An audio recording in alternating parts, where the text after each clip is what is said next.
I'm Mark. I'm the co-owner of The Shop on the Broadlands, the UK's best selection of second-hand and new role-playing games.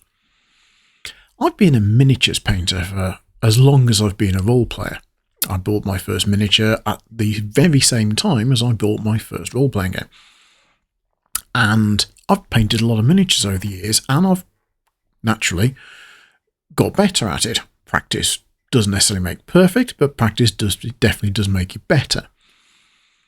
But confession time, confession number one, is I think I'm probably stuck in a bit of a rut, technique-wise. I've found techniques over the years that work for me, and I've stuck to those, and that's fine if you want to churn out 30 townspeople for a scene in a city square where the city is being attacked by goblins and a big giant or whatever. But if you want to do something a bit more special, I feel I need to stretch my techniques. So I thought a while ago, over Christmas in fact, Christmas 24, what I'll do is I will aim to get better. It wasn't quite a New Year's resolution, but it was close. Aim to get better at miniature painting. Not necessarily on miniatures that I churn out, but on miniatures that I put a bit more effort into. And I thought, there's never been a better time to do this because there are so many YouTube channels with painting tutorials. When I started painting, there was none of this. White Dwarf didn't even have colour pages for its miniature section, if it had a miniature section. I remember the first miniature painting tutorial I ever read, yes, read, that's how old I am, was in an old White Dwarf, and the illustrations were in black and white. There were no colour photographs in this article, which is not ideal for a painting article. Anyway, what I thought I would do is find 10 techniques that looked attractive and try those. And I thought a lot of these videos are for Warhammer 40,000 players, because obviously a lot of people painting miniatures are painting Warhammer 40,000. And a lot of people painting Warhammer 40,000 are painting Space Marines. So I said to myself, Mark, what you need to do is go and buy a box of Space Marines. So I did. In fact, I bought this box of Space Marines. Primaris Intercessors. I'm not really up on Warhammer 40k lore. 10 miniatures, assembled them all, and I spent a bit of time picking out from YouTube particular techniques, and I thought, that looks interesting. And then some of those techniques needed new materials to buy, so I went and bought those new materials. You'll see what those are. And then I painted them. And I looked at them, and they're all very different, and I thought, yeah, some of these work really well, some of these less well. So that's what prompted me to do this video. Confession number two, I suppose, is that I've never really played Warhammer 40k much, and I've never really painted Space Marines.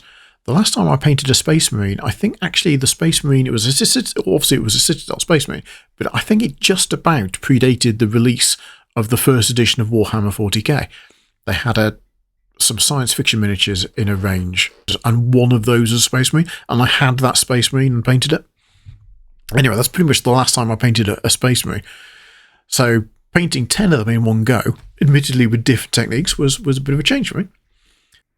Okay, so here's our first Space Marine. This is a Blood Angel, and the painting style we've gone for is very much a retro early 90s style. The colour scheme, the painting style is very much inspired by the Space Marine that you can see on the cover of the second edition box set, which I think was 1993. So this is the kind of painting style that actually was quite common then. If you look at White Dwarf magazines from that kind of period, from the early 90s, you get these sort of bright colours, quite a lot of contrast here between the yellow and the red. I think this is sort of quite a clumsy style. I've probably not executed it very well because I actually found this quite difficult to do. The shading is done with essentially just different colours of paint. There's no complicated technology. There's certainly no contrast paint here. There's no ink shading or anything like that. I've just used slightly different colours. So you can, for example, see my rather ham-fisted attempts to do a sort of a bright highlight on the knee pads and on the shoulder pads. I don't like this style, I must admit, and it is partly because I found it really difficult to do. or at least very difficult to do subtly. I think the shading should be done subtly. I think I've probably done that quite well on the red areas and much less successfully on the yellow areas, but then yellow's a difficult colour to paint. Every miniature painter will tell you that. So that's the heavy metal early 90s retro style. Not a fan, shall we say. On most of these miniatures, I haven't done the bases. Third confession, if you like, I hate doing bases and I have to kick myself to actually get around and do it properly. I promise I will do it on the rest of these miniatures, but this one at least, this is a base that's extremely typical for the time. Just a bit of sawdust painted to green, and painted that particular shade of green as well. Okay, second style here, and I think this one is much more successful as a miniature. I'm quite proud of this one. This is the modern heavy metal style. If you read White Dwarf magazine, this is probably the style that you'll come to more naturally. This one I've painted, this is an ultramarine. The very base coat blue has been applied with an airbrush, but you don't really need an airbrush for this style. And the details like the gold and the black have been done with a brush. There is quite a lot of edge highlighting, and I think I've done the edge highlighting quite well. It's possibly a bit clumsy on that left knee. I'm not sure what you call the bit above the knee pad, but I'm sure Warhammer experts will be able to say. I've done a few sort of scratches by painting in a paler blue. What I've also done is shaded the recesses with good old-fashioned Nuln oil, Citadel's Nuln oil, or liquid skill, as a lot of miniature painters will say. I think Nuln oil is really good. I think everybody uses it. I think there are better products for doing that sort of in the recess highlighting. You can see it quite clearly around the knee pads. You can see it elsewhere. I've sort of touched it. If I turn the miniature round, and you can see some of the sort of shading on the back. I've let it bleed over a little bit clumsy of me.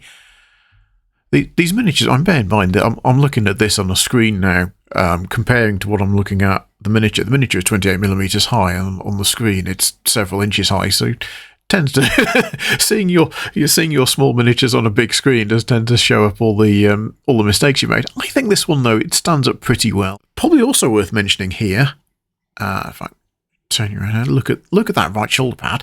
Let's talk about decals.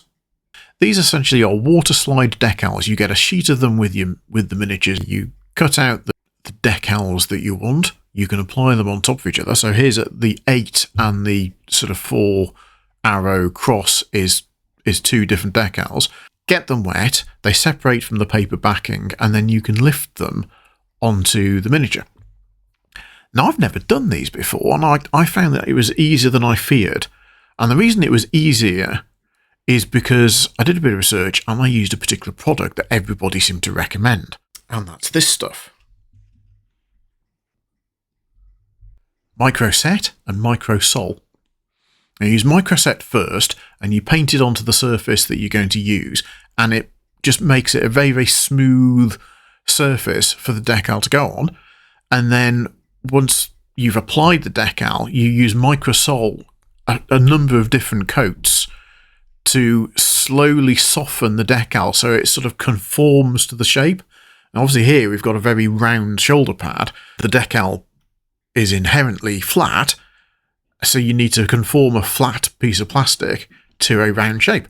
And what the Microsol does is it softens the plastic.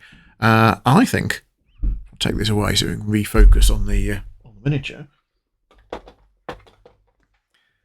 Let me just refocus on the miniature using a white piece card. There we go. I think that's done a pretty good job. So I'm quite pleased with that. So yes, water slide decals, get Microsol and Microset, links below. But also I quite like this style of miniature. I think that's come out quite well, and that was quite easy to do.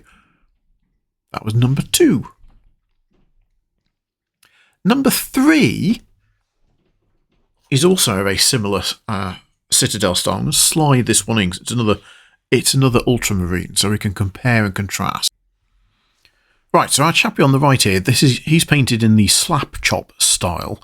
And you can see the two different styles. So the standard heavy metal style, where you base coat in one base colour, in this case blue, and then use highlights and edge highlighting and null oil to shade and highlight.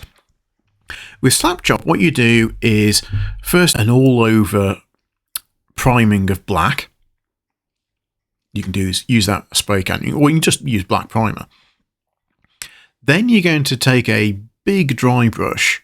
The really good ones are by Artis Opus. I'll put a link below to Artis Opus brushes. I think all of these miniatures I've painted with Artis Opus brushes. Artis Opus do a particular range of dry brushes. What you do is you get your newly primed black miniature, get some grey paint, dry brush that on, but concentrating on the areas where the light will hit. So the sort of, let's say from underneath you don't dry brush a great deal, and from above you dry brush more. And once that's dry, you do the same again, but with white. If you really want to go for it, you can have several shades of grey before you get to the white. With the white essentially dry brushed on the areas of the miniature that would be seeing light. Generally speaking, that'll be the top. And only then do you apply your base coat, and you apply the base coat using something like a Citadel contrast paint or an army paint or speed paint, one of these sort of semi-transparent paints. And what that means is that you get to see, once you've applied the paint, the sort of you've got the shading already done for you with the dry brushing. If I turn this ever so slightly, if I turn this around here, you can probably see it most clearly on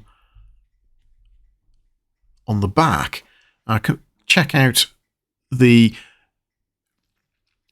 parts of the miniature that are sort of in shadow are darker, and that's because they've not had as much of the grey and white dry brushing as the parts of the miniature that would be in the light.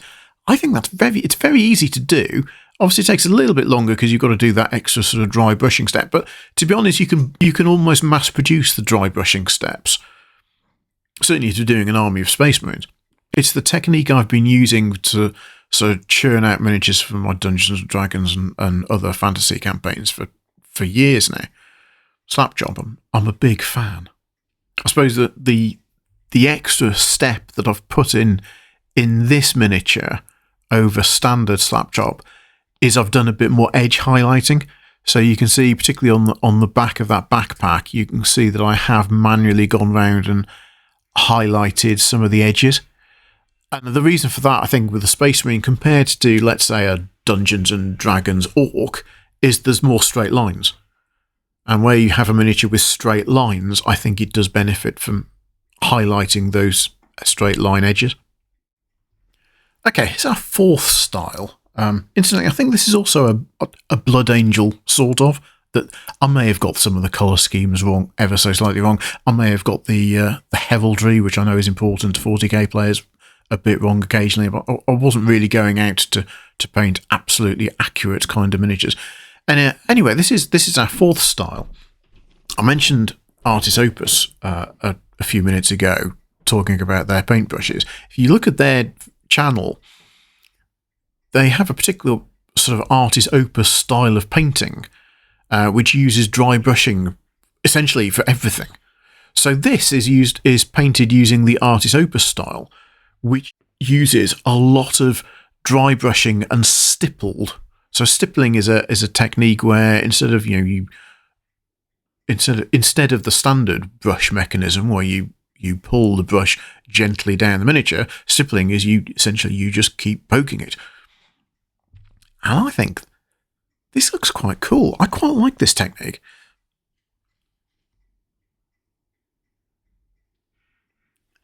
For one thing, the stippling gives you a sort of natural texture, which I think on something like a Space Marine, it gives you a sort of weird, this is old, it's old beaten up metal, works out quite well. So what do you need to do this? Undercoat black, very important undercoat black, and then you basically stipple on red, a number of shades of red, starting with darker. And by the time you get to the sort of slightly paler reds, you're only doing it on the areas of the miniature that would see the light, or see more of the light. And then when you've done that, you put a dark red wash over the whole miniature using something like one of your Army Painter washes or one of the Citadel washes. Then you come back and do some more stippling, and you do that sort of a brighter red stipple, but only on the highlights. And you do that instead of edge highlighting. There's no edge highlighting in this miniature. I find edge highlighting sometimes quite difficult to do, or quite difficult to get it accurate. So this technique avoids that, and I think actually it works quite well. Look at some of those panels. You've got highlights on the edges without having to carefully mark the edges with the side of your paintbrush in the way that you would do for edge highlighting. And you just keep repeating this process with slightly lighter reds until you get up to a sort of an orange, I suppose, for the highlights. If you're doing this with different chapters or different colour schemes, you probably need to sort of think carefully what your progression from dark to light is. So I think this one works quite well, going from a dark red towards an orange. You wouldn't want to go from a dark red to a pink. I think that would look wrong. So there's a bit of colour theory comes into this, I suppose. If you're doing this with ultramarines, that's going to be dark blue to a pale blue. But if you're doing it for, let's say, one of the green chapters, where is your pale green going? And you'd need to think that out and plan it out. Then you do a sort of, again, after you've done that, you do a bit of a glaze on the flatter areas with a thinnish blood red colour. And then the final bit is you use something called panel liner, which is a product I've not used before, but works out quite well. Here we are. Here's my somewhat worn bottle of panel liner. This stuff's great. There's a number of different makers of it. This one's AK, and you can get it in different colours. This one is this is the Whitened Winter Camouflage panel liner. It's the sort of product that people who do military models, airfix kits and so on, have been using for decades, because they're painting stuff that often has metal with very thin panel lines between different panels on, let's say, the wing of your airfix Spitfire. And what it's an enamel product, and you basically take a thin brush and you paint down the gaps in the panels. Now here I've used a slightly thicker brush, but if you look around the gaps, you see this sort of dingy, dark, grubby, dusty, oily edge. And that's really good. I think it's so easy to use, but it really takes this miniature to the next level. So AK panel liner. We don't sell it, but I'll put a link down below. So yes, this Artis Opus sort of dry brushing stippling style, I think works quite well, and it's pretty easy to do. You need to get that panel liner stuff, and you will need to get a couple of good dry brushes for the stippling. Don't try and stipple with a normal paintbrush, it just doesn't work. And dry brushing you can do with an old brush, but is better with a proper dry brush. They're not expensive. Links below. Thought I'd just stick our two Blood Angels next to each other, just to make a point. That's the retro one on the left, and the Artis Opus dry brush stippling style on the right. The tagline for Warhammer 40,000 is, "In the grim darkness of the far future, there is only war." And I think nothing about the paint scheme on the left, the retro style, says grimdark. The one on the right, with its sort of grubby armour and its stippling, and I think just looks more grimdark. So all of the styles we're going to see from now on in are going to be very grimdark in style, because I think that's more appropriate for Warhammer 40,000. What do you think? Feel free to comment below. Okay, we've gone properly grimdark for number 5, and this is using a technique and materials that I have never, in several decades of being a miniature painter, used before, and that is oil paints. This has been done with an oil paint wash. So, what do? Well, you start off with a black undercoat, and then your base coat is normal acrylics at this stage, just a base coat of whatever silvery colour you want, probably quite a bright silver.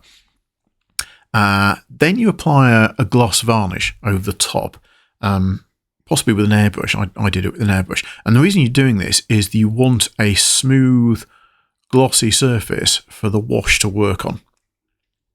And the wash is the next step. And this is where your oil paints come in.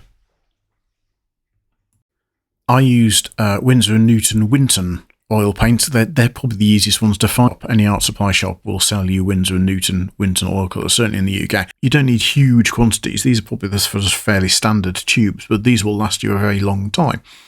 You don't want to mix oil paints and acrylic paints on the same brush. Oil paints tend to ruin brushes. You know, leave your lovely Kolinsky Sable for your acrylics and use cheap synthetics for oil paints.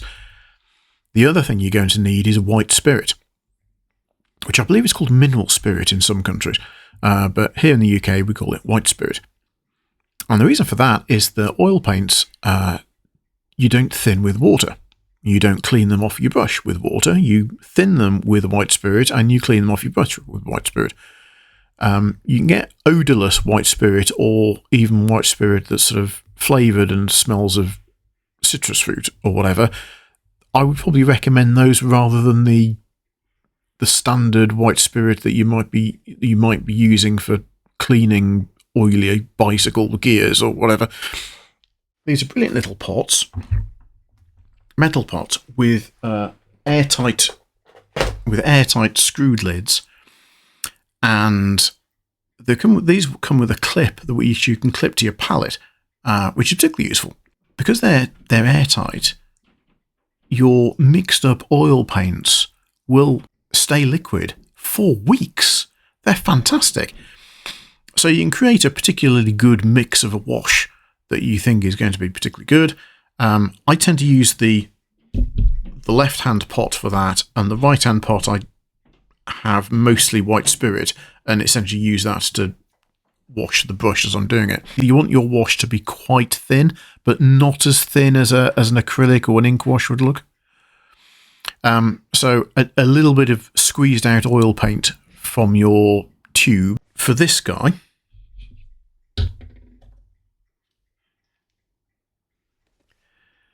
I went with black, brown, and a little bit of blue just to give a bit of depth to the colour. And then quite a bit of white spirit and mix it up. And when I say mix it up, you really, really need to mix it up, which is another reason why you want one of those high-sided pots. Don't think that you can do this in one of those typical acrylic palettes which are flat or on a flat board. You want something where you can really get your brush in and really twirl it round quite a bit. And once you've done that wash will last in one of those airtight screw lid pots for ages. So then you get your cheap synthetic brush and you just splash it all over. Give it a few minutes so that, you know, the most liquid bits have dripped off, if you like, but it shouldn't be that thin anyway. The advantage of oil paint is that it takes ages to dry. Or cure, I think is the correct technical term. The disadvantage of oil paint is that it takes ages to dry. Which means that, you know, I don't think I would use this for many miniatures. I think there might be miniatures where I think, oh yeah, oils. But an oil wash like this absolutely is easy to go. So you've let it have a few minutes on there. And then what you do is you get some makeup brushes. You get these sort of like shaped little sponges. You can use those. If you don't have any of those, you can use cotton wool buds as well. I think Americans call them Q-tips, this sort of thing. The disadvantage with using Q-tips rather than makeup brushes, of course, is you get tiny little hairs. They're often going to come off and stick to your miniature, and you won't notice them until you come to film them later for a video like this. Anyway, what you're going to do with your makeup brush or your Q-tip is soak it in a bit of white spirit. Only a tiny bit. Squeeze off any excess white spirit. And then you're going to go to work wiping off the oil wash from the flat areas. You'll still get some smears of oil on the flat areas. You can see, look at his right shin pad. But, you know, you sort of want that. But the oil is going to not come off in the recesses. So what you're going to find is that the miniature comes out after you've done all this looking really dingy and oily, and oil, black brownish oil has collected in the bits between panels, exactly like you'd hope to see. I was surprised with how easy it was to manage this. Once you've done that, it does take a few days for the oil to cure. So, put it to one side and come back and work on another miniature. Once that's happened, you can come back and do some edge highlighting. So I actually have done some edge highlighting here. You can see I've gone back in over some of the metal bits and used a very bright silver. Probably here you can see it most clearly on the knuckles of his left hand. And on the edges of the gun. Just do some actual edge highlighting. I think this is... It's really good. You'll also notice I did the... there's decals here, and I did the decals before I did the wash. Before I did the oil wash, so you get the decals looking dirty. Strong recommendation for this style. I think it probably works best on... This is I forget what, Iron Wolves or Space Wolves or something. And again, I've probably got the heraldry wrong, but it's going to work best when you're doing obviously metal kind of surfaces where you've got painted, probably less suitable. Even then, though, I think I might try this technique a bit more. Honestly, it's very easy to get really nice results. I think this looks great, and it was done without a huge amount of skill.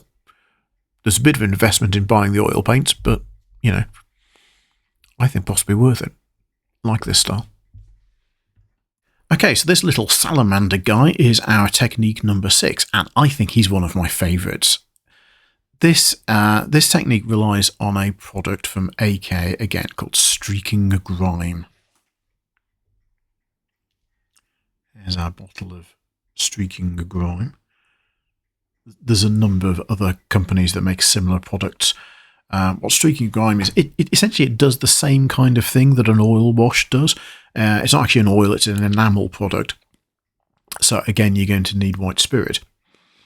And what you do, let's move that out of the way, paint your miniature as you would normally. So here I've gone for, a standard black undercoat, and I think I've done a little bit of stippling. And I've done some edge highlighting on the sort of tops of the armour. But I haven't done a great deal in terms of pre-shading using dry brushing or anything like that.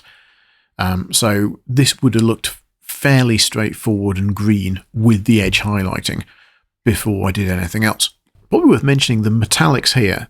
I think metallics have come out really well, and that's using Army Painter Fanatic metallics, which for a standard metallic paint are, I think, really good. Standard metallic acrylic paints are better than the equivalent products from Citadel or Vallejo. I like the Army Painter Fanatics paints generally. We do sell them in the shop. Links below. Their metallics are particularly good. So then you need to apply your Streaking Grime. So what you do is you get probably a bit of a cheap brush, because it's not the sort of thing you want to use your Kolinsky sables on, and splash the Streaking Grime all over. I mean, really get it all over. So when you've done that, your miniature will look mostly very dark brown or black. Wait for that to dry, and you think, oh no, I don't want to do that to my miniature. Don't worry. Wait for it to dry. Then you get some white spirit, and you dip your Q-tip or one of those makeup brushes. But I think probably for this one, you want something that's quite small, that can get into gaps, because you're going to be taking quite a lot off. So I think something like that is ideal. And you're going to soak your cotton wool bud, your Q-tip, in white spirit, but you want it damp but not dripping. So, wipe off the excess on a paper towel, if you like. And then you're going to just gently roll that cotton wool bud over the surface. And you'll find that it takes off the Streaking Grime. You don't want to be sort of rubbing away. You want to just be sort of rolling it off and just gently wiping it away. And it will come off with the white spirit. And what you'll find is it leaves this sort of dingy residue behind, which I think this miniature shows off pretty nicely. Look at the gaps compared to the flat areas, and you've got this sort of dingy grime left behind. But you've also got a bit of dinginess left on the flat areas, just not as much. Again, I found this product really, really easy to use. Again, we don't sell it, but I will show you a link below.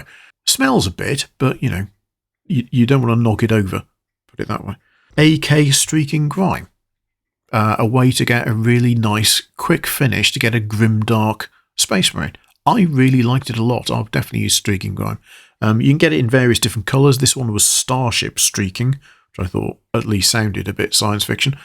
Because again, this is one of those products that was originally being done by the military modelers. You know, they've used it on World War II Panzers and so on for years.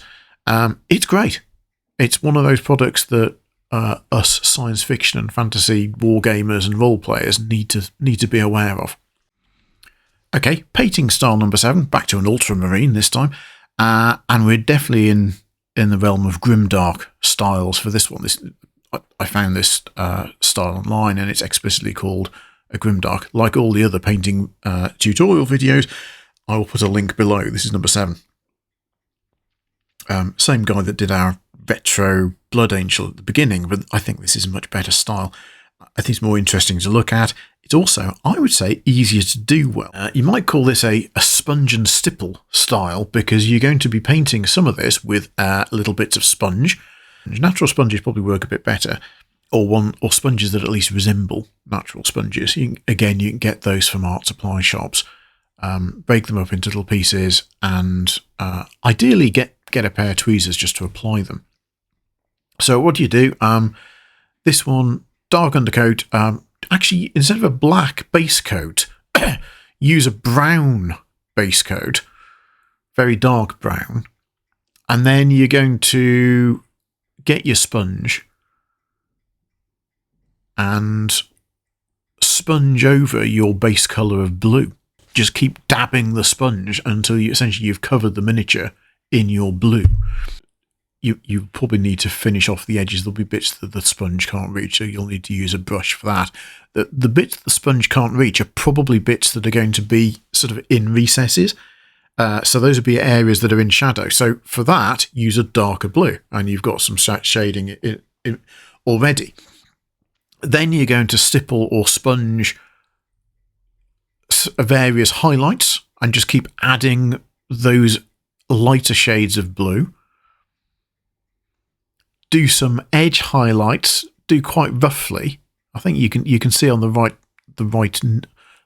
shin pad. I don't know what these are called. I'm going to use shin pad. You can see the edge highlights I've done around there. A brown wash, a dark brown wash into the recesses. Stick your decals on, and then come back. And what I did here with some silver paint was I sort of selectively did edge highlighting, but not really to be highlights, more to be scratches. So if you can look on the top of the shoulder pad there, that probably sort of shows it quite well. And on the right gauntlet, you can see where I've painted on with silver paint what seem to be scratches. So this gives you the impression that this Space Marine has seen lots of action. I really like this style, and although it looks complex to paint, it really wasn't. I said this is the first time I'd use this. I probably messed the gun up a bit. I was trying to do a clever technique like in the YouTube video with the stripes, and that didn't quite work as well as I'd hoped. But hey, the actual blue ultramarine armour, I think looks really good. It looks properly battered. You know, Space Marines, they're fighting on alien worlds. Their armour shouldn't be bright and shiny and perfect, in my view. So I think this one looks great. I'm really happy with this, with one exception.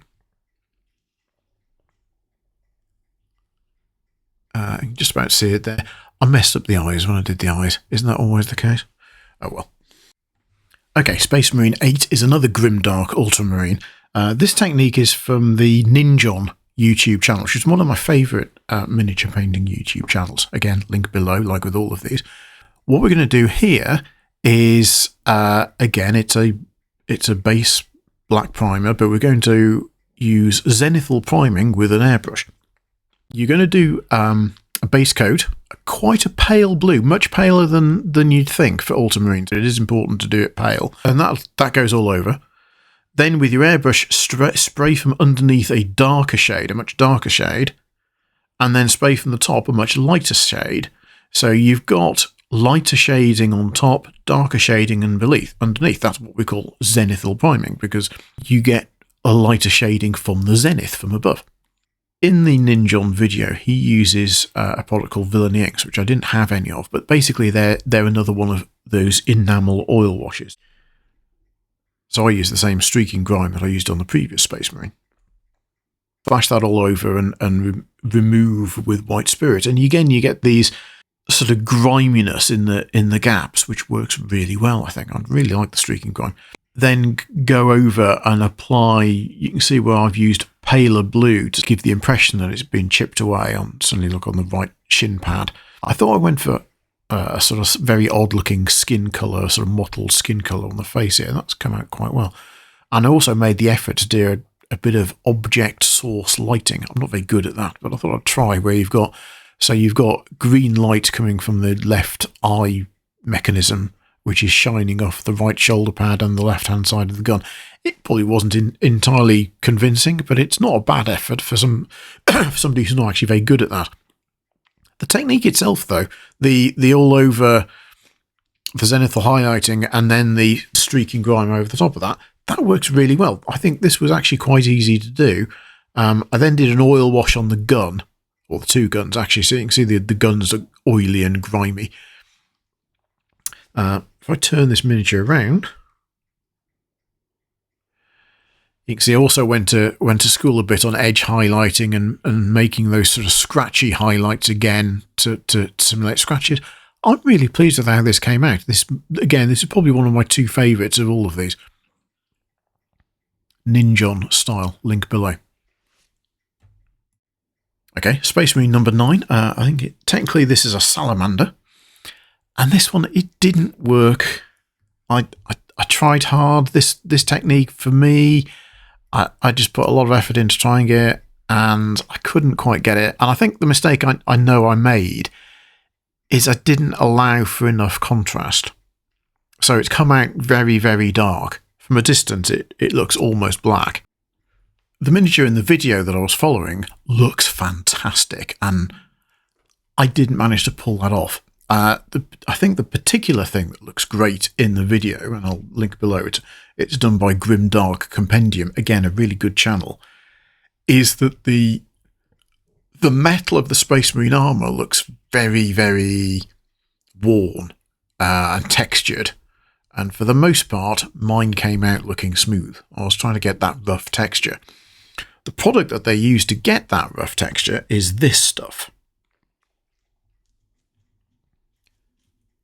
Excuse me, Mr. Salamander. Chipping fluid by Ammo by MIG. Instantly, I think I said that the streaking grime was by AK. Actually, the streaking grime is also Ammo by MIG. But they're two very similar products. I think both have got their own streaking grime. Not like that. The one that I used was the Ammo one. And this heavy chipping was Ammo. I couldn't get it to work as well as it did, so I think this is the first time I've used it. I think probably I need to go back and work out how to use it again.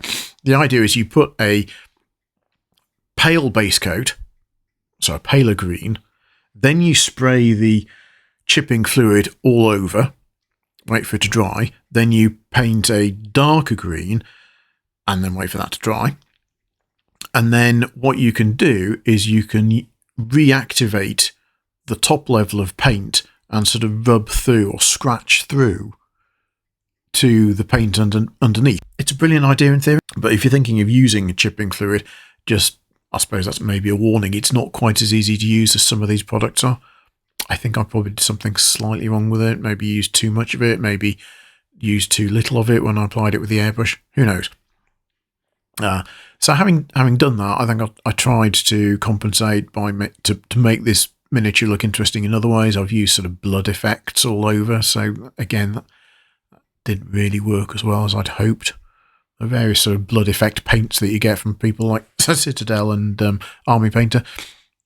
I think this was an Army Painter one. It's okay, but Yeah, it's okay. And again, I've done some scratching. The scratching's worked out all right. But overall, I think I'm not as happy with this miniature as I am on some of the others. I think there are more advanced techniques here. I need to practice this chipping fluid because I think it's a really useful product for a lot of miniatures, but I couldn't quite get it to work in the way that I wanted to. Okay, our final Space Marine. This one's another Ultramarine. And for this technique, you're going to need an airbrush. You absolutely must need an airbrush. In fact, not only that, you're going to need a pretty good airbrush. In my life, I've owned 2 airbrushes. In fact, I own those two airbrushes now. One was a middle-of-the-road airbrush from Badger, which is okay up to a point. And another one I treated myself to fairly recently is a top-end Infinity Plus from Harder and Steenbeck. And the Harder and Steenbeck one is fantastic. It enables me to do things that the Badger never enabled me to do, because it just offers you so much more precision in how much paint you're putting down and where the paint is coming out. I think this technique would be quite difficult to do with the Badger airbrush, so I'm glad I got the Harder and Steenbeck. Link to Harder and Steenbeck airbrushes below. What you do is you're going to use the airbrush to apply shading, but very, very precisely. If I turn him around to show you the shoulder pad, you can see how the top of the shoulder pad is lighter than the dark, and you can sort of see similar effects, throughout the miniature. You're going to shade quite high contrast the difference between your black base coat and then very white spots where the light would hit. So at that stage, you've got a sort of white and black miniature. Then you're going to use an oil wash to get shading into the recesses, and again wipe the excess off with your white spirit makeup brush. And if you've done this well, then at this point, after you've wiped off using your white spirit, you'll have a very, very, very high contrast black and white shaded miniature.